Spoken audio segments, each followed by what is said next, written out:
America और Iran के बीच चल रही जंग अब सिर्फ युद्ध के मैदान तक सीमित नहीं रही है, बल्कि अब ये अमेरिका की राजनीति और अर्थव्यवस्था में भी बड़ा तूफान खड़ा कर रही है। जहां यूएस डिपार्टमेंट ऑफ डिफेंस ने इस जंग के लिए करीब 20 बिलियन डॉलर यानी लगभग 16 लाख करोड़ रुपए की अतिरिक्त फंडिंग की मांग की है, लेकिन इस मांग को यूनाइटेड स्टेट्स कांग्रेस में जबरदस्त विरोध का सामना करना पड़ रहा है। खास बात यह है कि इस विरोध में सिर्फ डेमोक्रेट्स ही नहीं बल्कि कुछ रिपब्लिकन नेता भी शामिल हो चुके हैं, जिन्होंने सवाल उठाया है कि आखिर इतनी बड़ी रकम की जरूरत क्यों है, जबकि हाल ही में पहले ही रिकॉर्ड स्तर का रक्षा बजट पास किया जा चुका है। इस बीच डोनाल्ड ट्रंप ने अपनी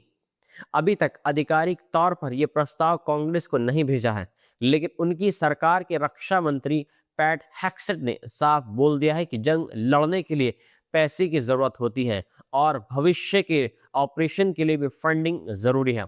शुरुआती आंकड़ों के मुताबिक इस युद्ध के सिर्फ पहले 6 दिनों में ही अमेरिका को 11 बिलियन डॉलर से ज्यादा खर्च करना पड़ा है और अब रोजाना का खर्च 1 से 2 बिलियन डॉलर के बीच पहुंच चुका है, जो इसे इराक और अफगानिस्तान युद्ध के बाद सबसे महंगा संघर्ष बना सकता है। वहीं दूसरी तरफ अमेरिकी जनता भी इस जंग के समर्थन में नहीं दिख रही है, जहां सर्वे के अनुसार सिर्फ हर 4 में से 1 अमेरिकी ही इस युद्ध का समर्थन कर रहा है। ऐसे में डेमोक्रेटिक नेता प्रमालिया जयपाल ने इस प्रस्ताव को पूरी तरह बेतुका बताया और पूछा है कि आखिर इतना पैसा आएगा कहां से। वहीं क्रिस वैन हॉलन ने साफ बोल दिया है कि इस युद्ध को खत्म करने का सबसे अच्छा तरीका है इसकी फंडिंग को रोक देना। इतना ही नहीं, कुछ रिपब्लिकन नेता भी हैरान हैं, जैसे सुजैन कॉलिंस, जिन्होंने कहा कि ये रकम उनकी उम्मीद से कहीं ज्यादा है और इस पर सार्वजनिक सुनवाई होनी चाहिए। दोस्तों, ये पूरा मामला दिखा रहा है कि अब ये जंग सिर्फ मिडल ईस्ट तक सीमित नहीं रही है, बल्कि इसका असर अमेरिका की राजनीतिक बजट और आम लोगों की जेब तक पहुंच चुका है। और सबसे बड़ा सवाल अब यही है कि क्या अमेरिका इस महंगी जंग को लंबे समय तक चला पाएगा या फिर राजनीतिक दबाव इसे रोकने के लिए मजबूर कर देगा। यूरोप में गैस की कीमतें एक ही दिन में 35% तक उछल गई हैं। ये उछाल तब आया है जब ईरान और इजराइल ने एक दूसरे के बड़े गैस और तेल ठिकानों पर हमले किए हैं, जिससे ग्लोबल सप्लाई को बड़ा झटका लगा है। सबसे बड़ा हमला कतर के रास लफान इंडस्ट्रियल सिटी पर हुआ है, जहां दुनिया का सबसे बड़ा एलएनजी प्लांट स्थित है और इस हमले में 2 बड़े गैस यूनिट तबाह हो चुके हैं, जिससे कतर के गैस निर्यात में लगभग 17% तक गिरावट आ चुकी है और खतरा भी महसूस किया जा चुका है और इसे ठीक होने में 3 से 5 साल लग सकते हैं। इससे पहले इजराइल ने ईरान के साउथ पारस गैस फील्ड पर हमला किया था, जो दुनिया का सबसे बड़ा गैस फील्ड है, और अब ये जंग सीधे एनर्जी वॉर में बदल चुकी है। एक्सपर्ट्स का कहना है कि अब दुनिया एक बड़े गैस संकट की तरफ बढ़ रही है, क्योंकि एलएनजी सप्लाई महीनों नहीं बल्कि सालों तक प्रभावित रह सकती है। इस बीच कतर एनर्जी ने साफ संकेत दे दिए हैं कि वे अपने इंटरनेशनल कॉन्ट्रैक्ट्स रोक सकती है, यानी कई देशों को गैस सप्लाई बंद हो सकती है। वहीं तेल की कीमतें भी करीब 10% तक बढ़ गई हैं और यूरोपियन सेंट्रल बैंक ने चेतावनी दे दी है कि इससे महंगाई बढ़ेगी और ब्याज दरें भी ऊपर जा सकती हैं। हालात और ज़्यादा गंभीर इसलिए हैं क्योंकि सऊदी अरब, यूएई और कतर, कुवैत के तेल और गैस ठिकानों पर भी हमले हुए हैं और स्ट्रेट ऑफ हार्मोज जैसे अहम रास्ते पहले से ही खतरे में हैं। डोनाल्ड ट्रंप ने ईरान को चेतावनी दे दी है कि अगर उसने दोबारा हमला किया तो अमेरिका साउथ पारस को तबाह कर सकता है, जबकि ईरान ने भी कहा है कि वे अब बिना किसी रोक के जवाब देगा। अब ये साफ हो चुका है कि ये जंग सिर्फ सैन्य नहीं बल्कि पूरी दुनिया की ऊर्जा सप्लाई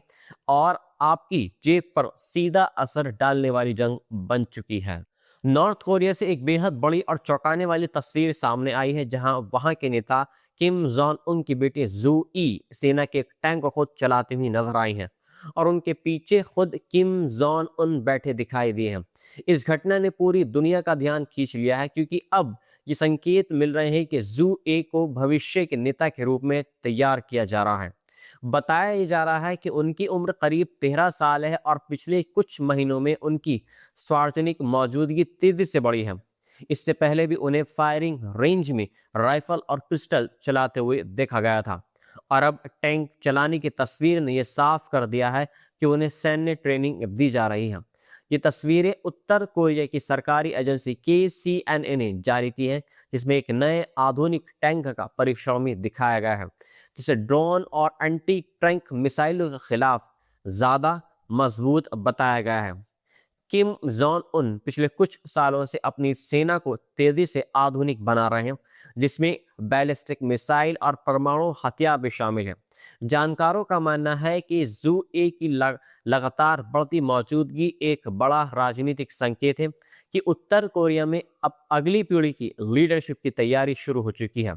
हालांकि अभी तक सरकार ने उनके नाम और भूमिका की आधिकारिक पुष्टि नहीं की है, लेकिन अब पूरी दुनिया की नज़र इस बात पर है कि क्या जू-ए भविष्य में उत्तर कोरिया की पहली महिला नेता बन सकती है या नहीं।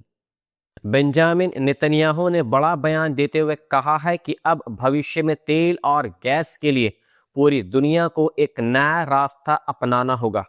उन्होंने साफ अल्फाजों में बोल दिया है कि अरब प्रायद्वीप के जरिए पाइपलाइन बनाकर मिडल ईस्ट का तेल और गैस सीधे इजराइल के मेडिटेरियन पोर्ट्स तक पहुंचाया जा सकता है, ताकि स्ट्रेट ऑफ हॉर्मुज जैसे चेक पॉइंट्स पर ईरान का खतरा खत्म किया जा सके। ये बयान ऐसे समय में आया है जब इजराइल ने ईरान के सबसे बड़े गैस फील्ड साउथ पार्स पर हमला किया है, जिसके बाद पूरे गल्फ क्षेत्र में ऊर्जा ठिकानों पर जवाबी हमले शुरू हो गए हैं और तेल की कीमतें तेजी से ऊपर जाने लगी हैं। वहीं नेतन्याहू ने यह भी दावा किया है कि अब ईरान के पास यूरेनियम को समृद्ध करने की क्षमता नहीं बची है, लेकिन इस दावे को इंटरनेशनल एटॉमिक एनर्जी एजेंसी के प्रमुख राफेल ग्रोसी ने चुनौती दे दी है। उन्होंने कहा है कि ईरान की न्यूक्लियर क्षमता का बड़ा हिस्सा अभी भी सुरक्षित है और उनके पास ज्ञान और तकनीक दोनों मौजूद हैं।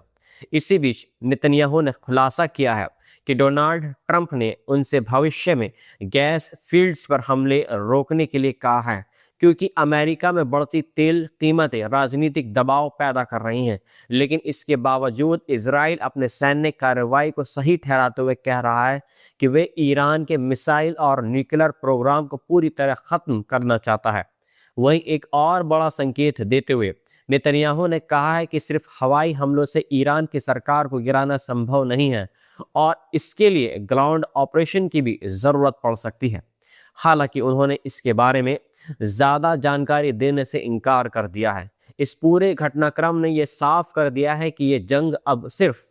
एयर स्ट्राइक तक सीमित नहीं रहने वाली है, बल्कि आने वाले दिनों में यह जमीनी युद्ध का रूप भी ले सकती है। और अगर ऐसा होता रहा तो इसका असर सिर्फ मिडल ईस्ट ही नहीं बल्कि पूरी दुनिया की अर्थव्यवस्था, खास तौर पर तेल बाजार और ऊर्जा सुरक्षा पर भारी पड़ने वाला है। और सबसे बड़ा सवाल अब यही है कि क्या यह संघर्ष एक बड़े क्षेत्रीय युद्ध में बदल जाएगा और क्या दुनिया को एक नए ऊर्जा मैप की ओर बढ़ना पड़ेगा, जहां पुराने रास्तों की जगह नई पाइपलाइन कॉरिडोर बनेंगे और जियोपॉलिटिक्स पूरी तरीके से बदल जाएगा। Iran women's national football team ने आखिरकार ऑस्ट्रेलिया से अपनी मुश्किल यात्रा खत्म कर दी है और वापस अपने देश ईरान में एंट्री कर ली है। ये पूरी घटना उस समय शुरू हुई जब टीम एशियन कप खेलने गई थी और उसी दौरान अमेरिका और इजराइल द्वारा ईरान पर हमले शुरू हो गए, जिसके बाद खिलाड़ियों की सुरक्षा को लेकर चिंता और ज्यादा बढ़ गई थी। ऑस्ट्रेलिया ने 6 खिलाड़ियों और एक स्टाफ मेंबर को मानवीय वीजा दिया था, क्योंकि उन्होंने वहां शरण मांगी थी और कहा था कि अगर वह ईरान लौटते हैं तो उन्हें उत्पीड़न का खतरा हो सकता है। लेकिन अब बड़ा मोड़ तब आया है जब इनमें से 5 खिलाड़ियों ने अपना फैसला बदलते हुए शरण का दावा वापस ले लिया है और टीम के साथ लौटने का फैसला किया। बताया जा रहा है कि ये विवाद तब और बढ़ गया था जब कुछ खिलाड़ियों ने एशियन कप मैच के दौरान ईरान का राष्ट्रगान नहीं गाया था, जिसके बाद ईरान के सरकारी मीडिया ने उन्हें युद्धकाल की गद्दार तक बोल दिया था। इसके बाद टीम सिडनी से निकलकर कुआलालंपुर पहुंची और फिर वहां से इस्तांबुल होते हुए पूर्वी तुर्की के शहर इकदिर पहुंची, जहां से बस के जरिए उन्होंने गुरबल्का बॉर्डर गेट के रास्ते ईरान में प्रवेश किया। इस दौरान खिलाड़ियों को एयरपोर्ट के बाहर सामान के साथ देखा गया है और वे सामान्य बातचीत करते नजर आए। एक खिलाड़ी ने कैमरे की ओर हाथ भी हिलाया, जो इस पूरे तनाव के बीच एक छोटा लेकिन भावुक पल था। ईरानी फुटबॉल फेडरेशन FFIRIA ने कहा है कि जो खिलाड़ी वापस लौटे उन्हें अपने परिवार और देश से फिर से जुड़ने का मौका मिलेगा। हालांकि अभी 2 खिलाड़ी ऑस्ट्रेलिया में ही रुके हुए हैं और वे वहां एक लोकल क्लब के साथ ट्रेनिंग करते हुए देखे गए हैं। इस पूरी घटना ने यह दिखा दिया है कि मौजूदा युद्ध का असर सिर्फ सैन्य और राजनीतिक मोर्चों तक सीमित नहीं रहा है, बल्कि अब ये खेल और खिलाड़ियों की जिंदगी पर भी गहरा असर डाल रहा है और आने वाले समय में ऐसे और मामले देखने को मिल सकते हैं।